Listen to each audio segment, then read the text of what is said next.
Muy bien, Primera de Pedro en sus Biblias, capítulo 2, vamos a estar leyendo del versículo 1 hasta el 9, aunque el versículo 5 va a ser nuestro texto en esta mañana. Dice así, Primera de Pedro 2, 1 hasta el 9 de esta forma: desechando pues toda malicia, todo engaño, hipocresía, envidias y todas las detracciones, desead como niños recién nacidos la leche espiritual no adulterada, para que por ella crezcáis para salvación, si es que habéis gustado la benignidad del Señor, acercándoos a Él, piedra viva, desechada ciertamente por los hombres, mas para Dios escogida y preciosa. Vosotros también, como piedras vivas, sed edificados como casa espiritual y sacerdocio santo, para ofrecer sacrificios espirituales aceptables a Dios por medio de Jesucristo, por lo cual también contiene la Escritura: he aquí, pongo en Sión la piedra principal del ángulo, escogida, preciosa. El que creyere en él no será avergonzado. Para vosotros, pues, los que creéis, eres precioso. Pero para los que no creen, la piedra que los edificadores desecharon ha venido a ser cabeza del ángulo, y piedra de tropiezo, y roca que hace caer, porque tropiezan en la palabra, siendo desobedientes, a lo cual fueron también destinados. Mas vosotros sois linaje escogido, real sacerdocio, nación santa, pueblo adquirido por Dios, para que anunciéis las virtudes de aquel que os llamó de las tinieblas a su luz admirable. Oramos. Amado Padre, damos gracias por habernos provisto un lugar cómodo para que podamos tener la reunión en este día y podamos honrar tu nombre en medio de estas circunstancias. Oramos por aquellos que no han podido llegar por distintos impedimentos, especialmente el clima. Rogamos que tú les ministres en sus corazones. Hermanos que desearían estar hoy aquí para poder escuchar tu palabra, honrarte en medio de la congregación. Y deseamos que tú ministres sus vidas.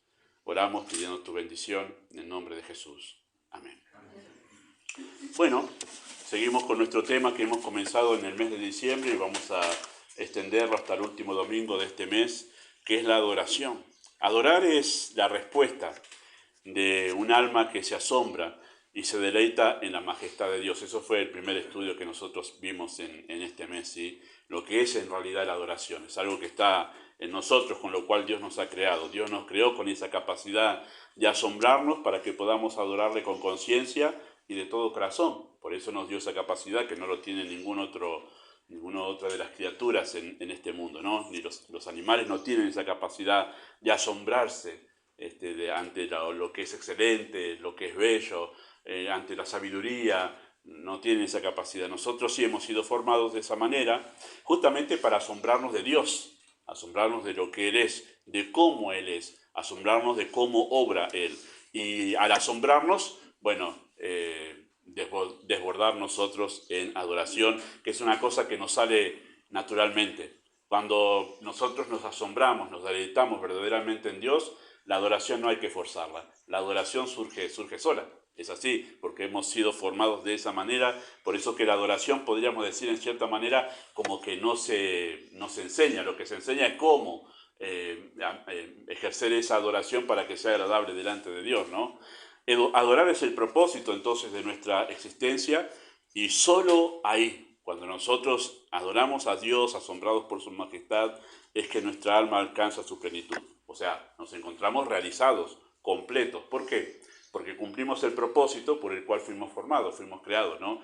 Entonces, cuando nosotros cumplimos el propósito de nuestra existencia, nuestra alma siente complacencia. Así que no hay un punto mayor en la relación que tengamos con Dios que pueda satisfacer nuestra alma, que es cuando estamos adorando.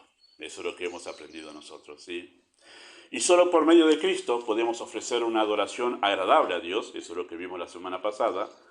Y esta es la parte teológica. Todo lo que hemos visto hasta ahora es todo el fundamento teológico, ¿sí?, de la adoración. O sea, todos los argumentos que sirven de fundamento para lo que vamos a empezar a mirar desde esta reunión y de aquí hasta el fin de este mes, ¿sí? Así que ahora vamos a comenzar a ver la parte práctica de la adoración. Todo lo que vamos a decir siempre debe llevarnos a pensar que hay un fundamento, ¿sí? Recordemos lo último que dijimos, que hubo alguien que murió, dio su vida, ofreció su vida para que nosotros podamos adorar a Dios de una manera que a Él le agrade. ¿Sí? La adoración que agrada a Dios, y ese es el enunciado de esta mañana, la adoración que agrada a Dios es ofrecida en la congregación de los redimidos. Y yo sé que cuando hago este enunciado quizá surgen algunas objeciones, así que aguántese las objeciones por un momento, porque voy a argumentar en esta mañana a favor de esta declaración. ¿Sí? La adoración que agrada a Dios es ofrecida en la congregación de los santos. Y noten que el enunciado que hice no dice, la adoración que agrada a Dios solamente puede ser ofrecida en la congregación de los redimidos. No tiene ese solamente, sino que es ofrecida en la congregación de los redimidos, porque en verdad nosotros adoramos, debemos llevar una vida de adoración. Adoramos a Dios en nuestra vida privada. Nosotros debemos tener un corazón que adora a Dios. Nuestra adoración debe ser parte de nuestro estilo de vida. Sin embargo, este enunciado tiene algo especial y particular, y vamos a justificarlo en esta mañana, que la adoración que agrada a Dios es ofrecida en la congregación de los redimidos. Algo tan sagrado como la adoración a Dios debe ser hecho en un contexto sagrado. Algo que tan sagrado como la adoración a Dios debe ser hecho en un contexto sagrado, y para ello Dios redimió un pueblo santo. ¿Sí? Sí, eso es lo que vamos a mirar en esta mañana. Bueno, ¿a qué llamamos adoración congregacional? ¿A qué llamamos, o a qué estoy llamando yo cuando estamos en este estudio? ¿A qué llamamos adoración congregacional? Bueno, adoración congregacional es la adoración que el creyente ofrece en conjunto con la iglesia de Dios. Podemos adorar a Dios en nuestra vida privada, lo hacemos cada vez que nosotros reservamos un tiempo devocional para Dios, en la mañana, en la tarde o en la noche, pero hay una adoración que es la adoración congregacional, que es diferente a la adoración privada. Es especial esa adoración congregacional, ¿sí? Es la que ofrecemos cuando nos juntamos, como ahora, con el pueblo de Dios, con los redimidos, ¿sí? Y para encontrar los orígenes de esto de una congregación que adora a Dios, porque dice, ¿cuándo empezó esto de adorar en congregación? ¿Cuáles son los orígenes de esto de la adoración en congregación? Bueno, nosotros tenemos que remontarnos para ver los orígenes de la adoración hasta el libro de Éxodo. No vamos a ir ahora, yo lamento que no tengamos la proyección porque estaba todo ahí, incluso con figuras, con todo lo demás, de que lamento todo eso. Pero debemos remontarnos nosotros hasta el libro de Éxodo. ¿Cuándo? Cuando Dios redimió al pueblo de Israel de la esclavitud en Egipto, y Dios los lleva, después de haberlos redimido de la esclavitud a través del desierto, hasta el pie de los montes Sinaí. Ahí comienza todo, ¿sí? En ese momento, cuando llegan al pie del monte Sinaí el pueblo de Israel, sucede un evento clave en toda la historia de la redención. O sea, lo que sucede en ese momento, que está relatado en Éxodo capítulo 20, es clave en la historia de la redención. ¿Qué sucede ahí al pie del monte Sinaí? Bueno, el pueblo de Israel recibe la ley de Dios por mano de Moisés. Es uno de los eventos más conocidos en la Biblia, ¿verdad? Y ese momento es clave porque Dios hace un pacto. Y por eso es clave ese momento. Es el momento en que Dios hace un pacto con el pueblo de Israel. ¿En qué consistía ese pacto? Bueno, ellos iban a ser su pueblo y Dios iba a ser su Dios. Ese es el pacto, basado justamente en esa ley que estaba entregándoles allí por mano de Moisés. Y es interesante que ellos estuvieron al pie del monte Sinaí, ¿cuánto tiempo? 40 días. Y Moisés estuvo 40 días y 40 noches para que recibir la ley de Dios. Los primeros 40 días y 40 noches, cuando bajó, el pueblo estaba desenfrenado, haciendo cualquier cosa menos esperando recibir de Dios su voluntad. Y quebró Moisés las tablas. Así que fue otra vez otros 40 días y 40 noches. Así que estuvo 80 días en realidad allá recibiendo la ley de Dios. Las primeras tablas, eso es tremendo, porque las primeras tablas fueron escritas con el dedo de Dios. Pero las segundas, Dios le dijo a Moisés, escribe tú en las tablas. Interesante, ¿no? Y en base a esa ley, ellos recibieron el pacto, ¿sí? Pero estuvieron 2 años al pie del monte Sinaí. 2 años. ¿Haciendo qué cosa estuvieron 2 años al pie del monte Sinaí? Bueno, estuvieron siendo instruidos ellos en cómo adorar a Dios, porque recibieron las instrucciones de cómo construir un tabernáculo, ¿sí? Un tabernáculo es una carpa, lo podíamos usar en nuestro vocabulario, pero era más que en realidad que una carpa, era una habitación muy elaborada, con mucho diseño, también estaba en la imagen, perdón, pero con mucho diseño, ¿sí?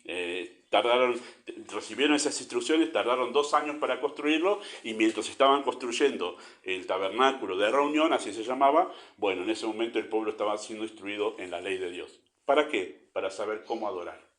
Para saber cómo adorar. 2 años para que ellos aprendan cómo adorar a Dios. Ese tabernáculo de reunión que lo usó el pueblo de Israel por 400 años, después de 400 años vino el templo de Salomón, pero ese tabernáculo de reunión fue construido con un diseño que Dios le dio a Moisés en el monte Sinaí.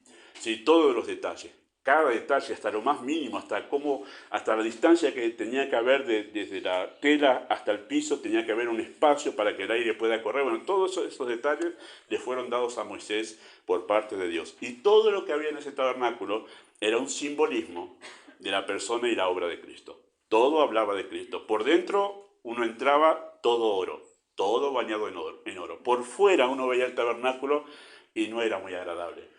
Eran pieles rústicas de animales, ¿sí? Muy, muy rústicas. Y entonces por fuera se veía la humanidad de Cristo, que no tenía atractivo ni parecer en él, como dice Isaías, pero por dentro estaba su divinidad, su persona perfecta. Era un simbolismo de Cristo, y los sacerdotes entraban.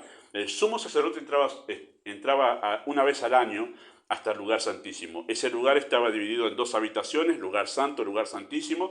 Este lugar santísimo era simbolismo del cielo, de la presencia de Dios. Y a ese lugar entraba solamente una vez al año el sumo sacerdote. En el otro lugar entraban todos los días los sacerdotes a cambiar los panes, a poner incienso aromático, todo eso simbolismo de Cristo, el pan de vida, Cristo, la ofrenda agradable delante de Dios. Había un candelabro de oro también con 7 lámparas que alumbraban allí, Cristo, la luz del mundo. Bueno, todo hablaba de Cristo en ese tabernáculo, ¿sí? Y justamente construyeron eso porque era la única manera, a través de Cristo, que el pueblo de Dios puede ofrecer una adoración que sea agradable delante de Él. Pero 2 años allí. Y a partir de ahí, de ese momento, por eso es clave ese momento, a partir de ese momento, toda la vida de Israel giró en torno a la adoración congregacional. De ahí en más comienza la adoración congregacional. Antes era una familia adorando a Dios, antes era un individuo adorando a Dios, pero a partir de Éxodo capítulo 20, la adoración cobra un tono de congregación. De ahí en más, la adoración cobra un tono distinto, ¿sí? Y todo Israel, la vida de Israel giró en torno a la adoración y se volvió en realidad el distintivo del pueblo de Israel. O sea, adorar a Dios fue el punto distintivo de la nación de Israel. Después de 400 años pasaron del tabernáculo al templo de Salomón. O sea, lo que se hacía en el tabernáculo se hizo en el templo de Salomón, que también el diseño del templo le fue dado al rey David por revelación de parte de Dios, y todo lo que se hizo en ese templo también tenía lo mismo. Todo por dentro había oro en abundancia, que habla de la divinidad de Cristo, ¿sí? Luego de 70 años de cautiverio, que hablamos nosotros de esto en el libro de Daniel, luego de 70 años de cautiverio, Israel volvió a su tierra después de haber estado cautivo, y cuando volvió estaba todo destruido. Los muros, las casas, el templo, no quedó nada en pie. El trabajo de los que volvieron de Babilonia a Jerusalén era empezar a reconstruir todo. ¿Y qué fue lo primero que reconstruyeron? El templo. El altar y el templo. No los muros, no las casas, sino el altar y el templo. ¿Por qué? Porque la adoración tiene prioridad. La adoración tiene prioridad. Así que la adoración congregacional llegó a ser el distintivo y la prioridad en el pueblo de Israel, ¿sí? Así que la prioridad siempre era la misma, adorar. Para ese pueblo y para esa congregación, adorar era la prioridad. Ahora llegamos al Nuevo Testamento, en la historia bíblica, ¿sí? Llegamos al Nuevo Testamento y hay un nuevo pacto. Por eso es tan importante aquel pacto, porque llegamos al Nuevo Testamento y hay un nuevo pacto, pero este pacto está basado en la sangre de Cristo, ¿sí? Y hay un nuevo pueblo, no es el pueblo de Israel, sino hay un nuevo pueblo que es llamado la iglesia. Muy bien. Y ahora, en lugar de un tabernáculo o un templo como el de Salomón, los creyentes son los que conforman el templo espiritual donde mora el Señor. Así que hay grandes cambios allí. Y ya nos ofrecen ahora en el Nuevo Testamento animales, ni aceites, ni pan, ni levadura, y tampoco hay una familia exclusiva como era en el Antiguo Testamento, la familia de Leví. Ahora no hay eso en el Nuevo Testamento, no hay una familia exclusiva que se dedique justamente a los servicios de adoración. Ahora en el Nuevo Testamento, todos los creyentes son un templo santo y un reino de sacerdotes. Así que hubo un cambio radical. ¿Sí? Muchas cosas cambiaron del Antiguo Testamento al Nuevo Testamento.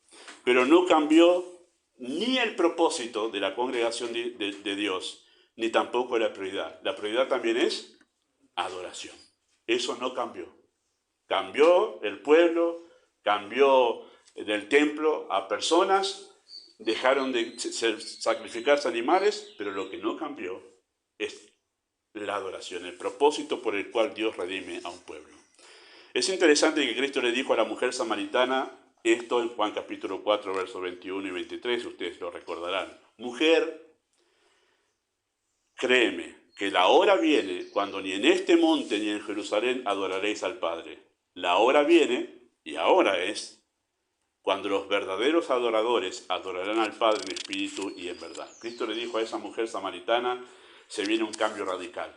Porque la mujer le había preguntado, ustedes adoran en Jerusalén, nosotros adoramos en este monte. ¿Dónde es la verdadera adoración? ¿Dónde es el lugar correcto? Bueno, Cristo dijo, mira, no te preocupes por eso.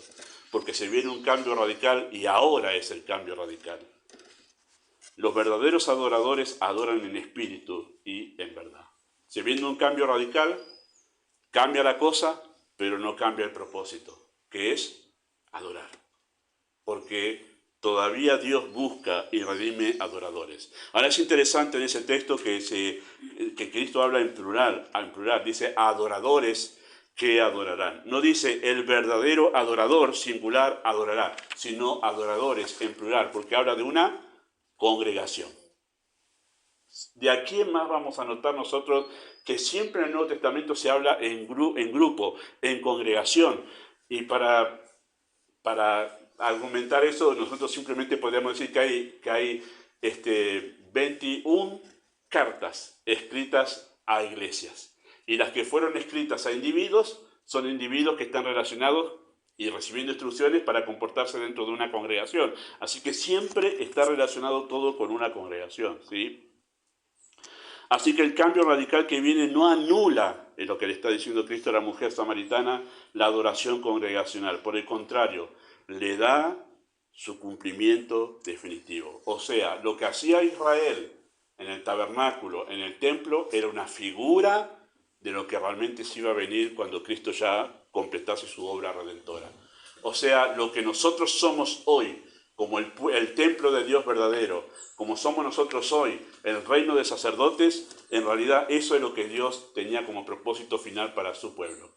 Que realmente la gente que Él redime sea el templo y el reino de sacerdotes. O sea, nosotros somos el cumplimiento definitivo de aquello que Dios estaba buscando con la adoración, ¿sí? Aquello era un anticipo del verdadero templo del Señor. Así que en el Antiguo Testamento y en el Nuevo Testamento la adoración congregacional es una prioridad. Pero también vamos a decir esto. También lo es y lo será la adoración congregacional.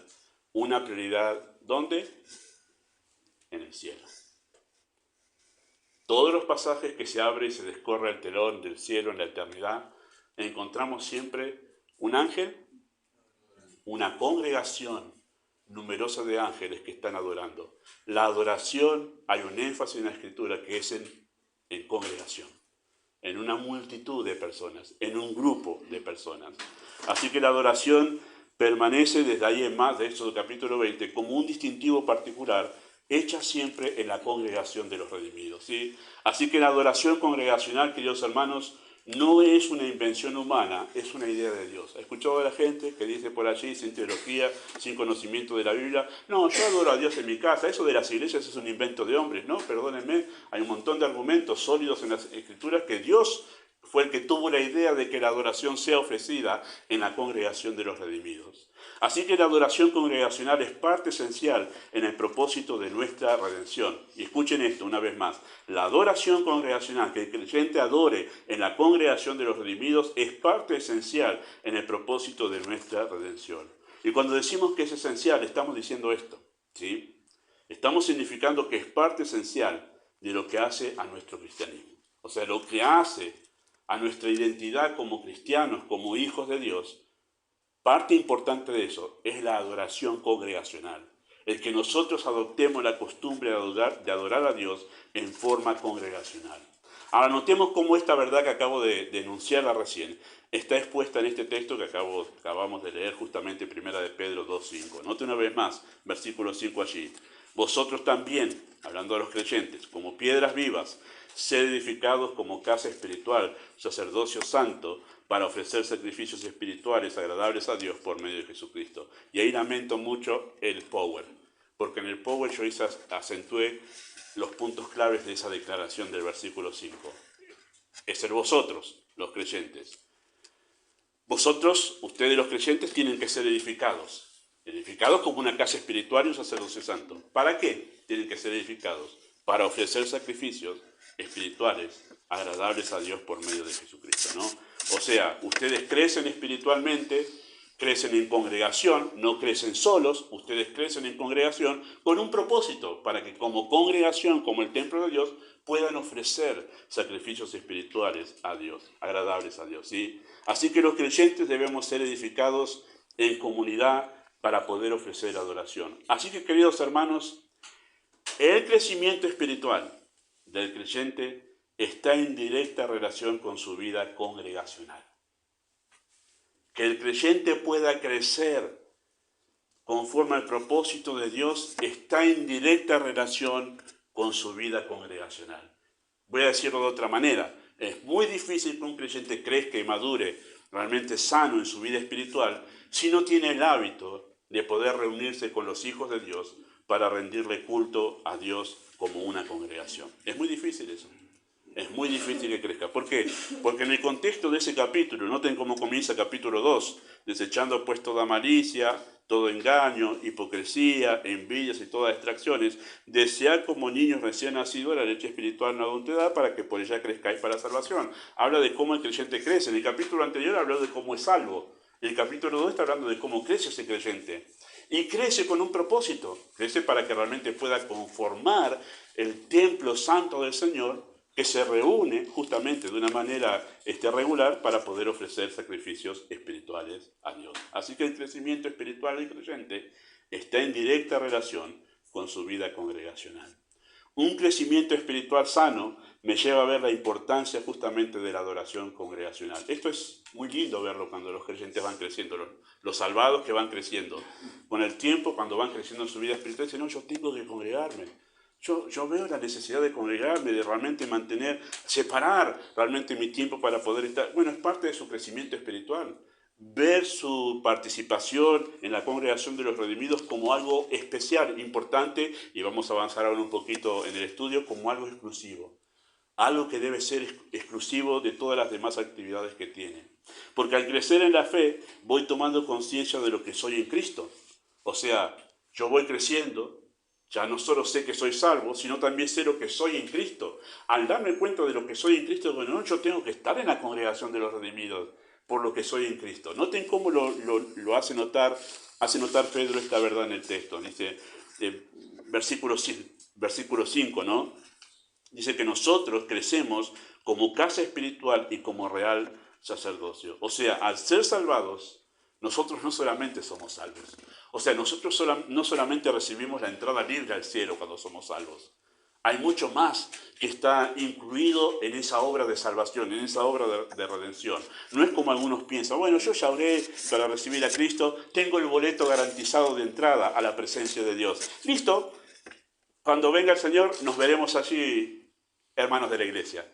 Por ahora yo quiero solamente adorar en casa. Bueno, no es así. Hay mucho más incluido en nuestra redención. Somos transformados en algo más que en verdad simplemente salvados. Somos transformados en una piedra viva que forma parte de un cuerpo. En este caso somos parte de una casa espiritual. Y además somos transformados como sacerdotes real.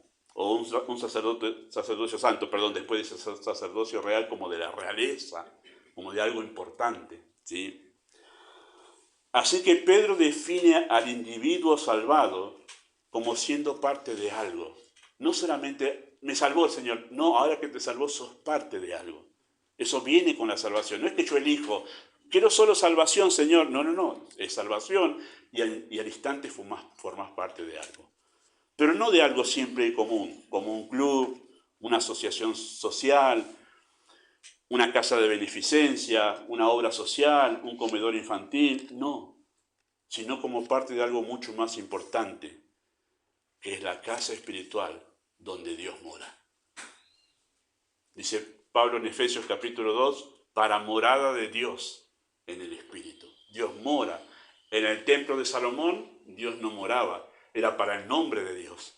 Pero en el templo que redimió Cristo, que son los creyentes, ahí sí mora Dios. Entonces vengo a ser parte de esa casa donde Dios mora.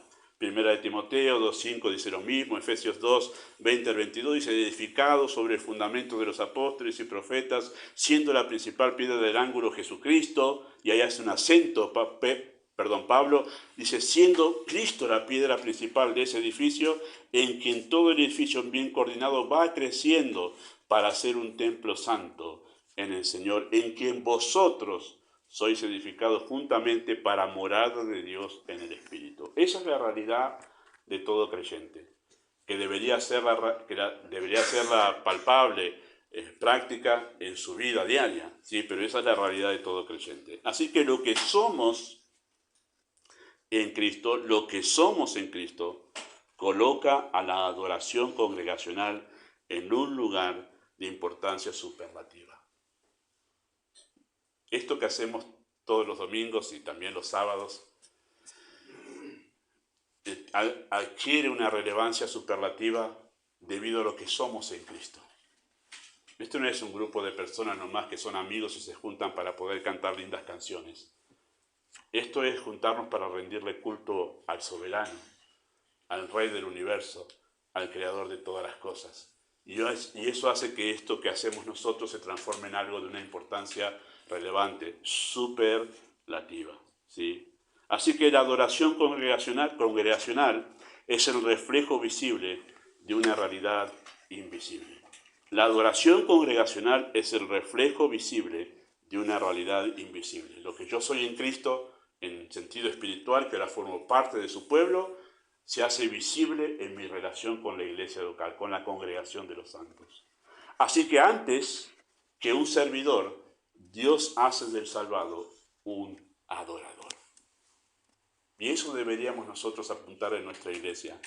Antes de insistir con el servicio, deberíamos insistir que las personas que son salvadas, ya sean jóvenes o ya sean adultos o ya sean niños, antes que sean servidores, deben ser adoradores, porque esa es la esencia de su cristianismo, ¿sí? La adoración congregacional no es algo más, es la esencia de nuestra naturaleza como cristianos. Ahora vuelvo yo a la declaración inicial de este mensaje, ¿sí? La declaración inicial.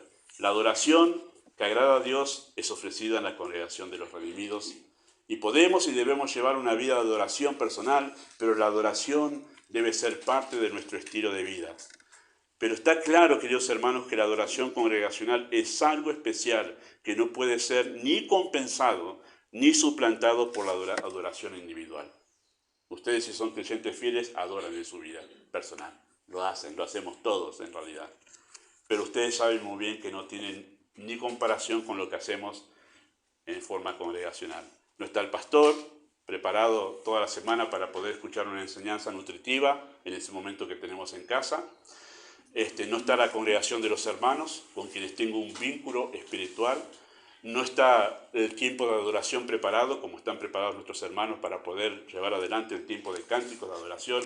No hay nada de eso en casa. Esto se vuelve algo especial. Y nosotros debemos esmerarnos por hacer de este momento algo especial de lo que vamos a hablar en los próximos domingos. O sea que el tiempo de adoración personal no reemplaza ni suplanta de ninguna manera la adoración congregacional. Y digo esto porque hay tendencia para decir, no, yo no fui a la iglesia, pero ¿sabes qué? Yo en casa estuve en espíritu con ustedes, y se la pasa todo el año en espíritu con la iglesia, y no adora, y no crece, porque no crece de esa manera, no madura, siempre queda niño espiritualmente. Todo lo que Dios ha provisto para que suceda en la congregación de los santos, no lo puede recibir en casa.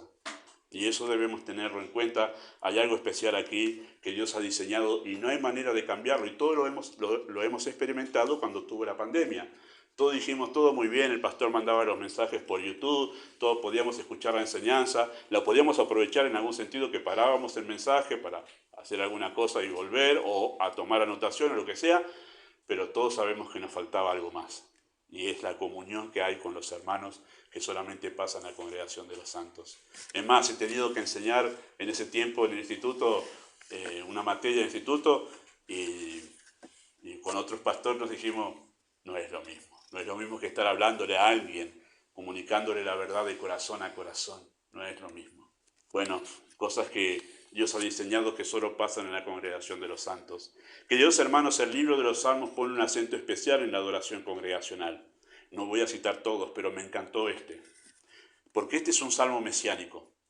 Y como yo lo tenía en el proyector, yo les invito a ir ahí al Salmo 22. Vayan conmigo al Salmo 22.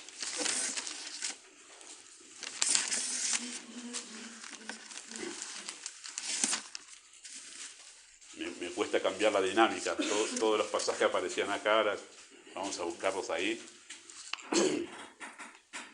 Salmo 22, verso 16. Ustedes saben que cuando digo que es un salmo mesiánico, es un salmo que está anunciando algo acerca de Cristo, ¿sí? Es una profecía acerca de Cristo. Y este Salmo 22 habla de los sufrimientos que Cristo iba a experimentar, ¿sí?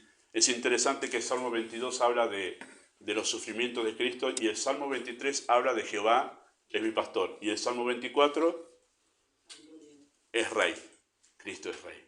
Ahí están los tres salmos por el Espíritu de Dios colocados de esa manera. Noten lo que dice el versículo 16. Dice, porque perros me han rodeado, me han cercado cuadrilla de malignos. Cristo está orando. Horadaron mis manos, o sea, David y el Espíritu de Dios a través de David, ¿no? Horadaron mis manos y mis pies. Contar puedo todos mis huesos. Entre tanto, ellos me miran y me observan. Repartieron entre sí mis vestidos y sobre mi ropa echaron suertes. Mas tú, Jehová, no te alejes. Fortaleza mía, apresúrate a socorrerme. Libra de la espada mi alma, del poder del perro mi vida. Sálvame de la boca del león y líbrame de los cuernos del búfalo. Ahora, haga un alto ahí, porque está orando Cristo en su momento de agonía más profundo. Y está orando en una gran angustia. Todo el Salmo 22 previo es una gran angustia. Pero noten la esperanza que había en el corazón de Cristo en el verso 22. La esperanza de confianza de que después de ese sufrimiento, Él iba a poder hacer una cosa. ¿Y qué es lo que iba a poder hacer? Anunciaré tu nombre a mis hermanos en medio de la congregación. Te alabaré. Los que teméis a Jehová, alabarle. Glorificarle, descendencia toda de Jacob. Temerle vosotros, descendencia toda de Israel. Porque no menospreció ni abominó la aflicción del afligido, ni de él escondió su rostro, sino que cuando clamó, él le oyó. Y noten versículo 25, de ti será mi alabanza. ¿Dónde? En la gran congregación. Qué interesante que el Cristo, en espíritu, hablando a través de David, cuando él hablaba de la esperanza de salir de la aflicción, él estaba pensando en ese momento en adorar a su Padre en la gran congregación. Tremendo, ¿no?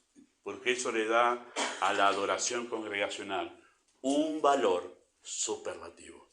Que el Cristo en espíritu estaba hablando a través de David, diciendo, esa adoración quiero yo. La adoración en la congregación con los hijos de Dios. Delante de ellos quiero anunciar tu nombre. ¿Sí? Interesante eso. Bueno, hay otros salmos, no los quiero mencionar ahora, creo que es suficiente argumento a lo que hemos dado hasta ahora nosotros para poder justamente afirmar una verdad, que la adoración congregacional es muy importante, más de lo que hoy creyente piensa, y que eso no se reemplaza en realidad con ninguna otra cosa que hagamos nosotros en privado. Claro que tiene un valor la vida en relación con el Señor en privado, pero eso no es eso no suplanta, ni siquiera equipara lo que es la adoración congregacional, ¿sí? Así que la adoración congregacional, queridos hermanos, ha sufrido un deterioro lamentable en el siglo pasado. Ha recibido un ataque feroz para desalentar al pueblo de Dios a desestimar congregarse, a desestimar el poder estar con el pueblo de Dios para poder adorar a su Dios. Ideas antibíblicas han sido sembradas como si fuesen ciertas para justificar un cristianismo sin congregación. ¿Sí? Yo puedo ser cristiano sin ir a la iglesia. Es muy difícil eso. Y sin exagerar, imposible. Porque cuando sos salvo, el Espíritu te sumerge en el cuerpo de Cristo. Y al estar sumergido en el cuerpo de Cristo, eso es parte de tu salvación, eso es una unión indisoluble, no te separás de eso. Y por eso es que cuando alguien es salvado, lo primero que quiere que es buscar una iglesia donde congregarse, porque el Cristo que está dentro de él lo lleva a buscar la iglesia. Así que es imposible ser creyente y no querer congregarse. ¿Sí? Por eso es que una de las evidencias de que alguien no es salvo, muy a pesar de que profesa ser creyente, es que no se congrega. No quiere ir a ninguna iglesia. No, yo en casa con Dios. Bueno, es muy probable que tú todavía estés y seguramente perdido sin Cristo. ¿Sí? Por eso es que ha habido un gran ataque para desalentar al cristianismo a no congregarse. ¿Sí? Por otro lado, se ha contaminado la adoración congregacional con música y costumbres mundanas a fin de que pierda su carácter sagrado. ¿Sí? De repente que la congregación se vuelva una sociedad de beneficencia, o un comedor de niños pobres, o un club de amigos, o un club de jóvenes, o un centro deportivo. Ahora, todas esas cosas están bien en su lugar, queridos hermanos. Y si alguien quiere hacer beneficencia en este mundo, muy bien, hágalo. Pero ese no es el propósito de la congregación de los redimidos. El propósito de la congregación de Dios es adorar a Dios. Y cuando desvirtuamos ese propósito, esto empieza a caer en valor y en sentido. Empieza a caer en el valor que adquirió en la cruz de Cristo. Y es ahí cuando los creyentes empiezan a decir, ¿para qué voy a ir? Hoy le dan de comer a los chicos, ¿para qué voy a ir? No hace falta que yo vaya. Empiezan a perder el valor de la congregación de Dios. Y por eso debemos ser rigurosos en qué hacemos nosotros cuando nos congregamos. Todo lo demás está bien en su lugar, no hay ningún problema con eso. Pero no fue creada la iglesia para eso. La iglesia fue creada para que la congregación de los redimidos se dediquen a adorar a Dios. Y hemos dado suficiente argumento para poder afirmar eso. Vamos a hablar un poquito de esas cosas que nosotros nunca vamos a incluir en la adoración, porque justamente no se condicen con el Dios al que nosotros adoramos, ¿no? Hoy en día necesitamos que la adoración congregacional, si ha de ser del agrado de Dios, recupere primeramente esto, y esta es la exhortación en esta mañana, la única exhortación en esta mañana. Recupere primeramente la exclusividad. Porque hemos dado argumentos para que esto sea así. Que no hay nada en realidad que se compare con esto. No es igual a nada la adoración a Dios. Debe recuperar la exclusividad. Dios, queridos hermanos, separó un día en la semana para que sea especial, dedicado exclusivamente ¿para qué? Para la adoración. Piensa en esto por un momento, porque eso que Dios hizo es absolutamente significativo para que entendamos cómo Él ve la adoración. Un día, ¿cómo está determinado?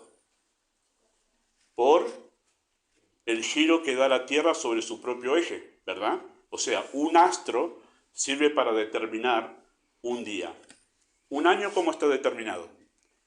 Por el tiempo que tarda la Tierra en dar una vuelta al Sol. Dos astros determinan cómo es un año. Un mes, ¿cómo está determinado? Por el tiempo que la Luna da su giro alrededor de la Tierra, ¿verdad? Las fases de la Luna, ¿sí? Está determinado. Otros dos astros determinan un mes. ¿Y una semana cómo está determinado? ¿Qué? Por la adoración. Porque no hay ningún astro que determine una semana.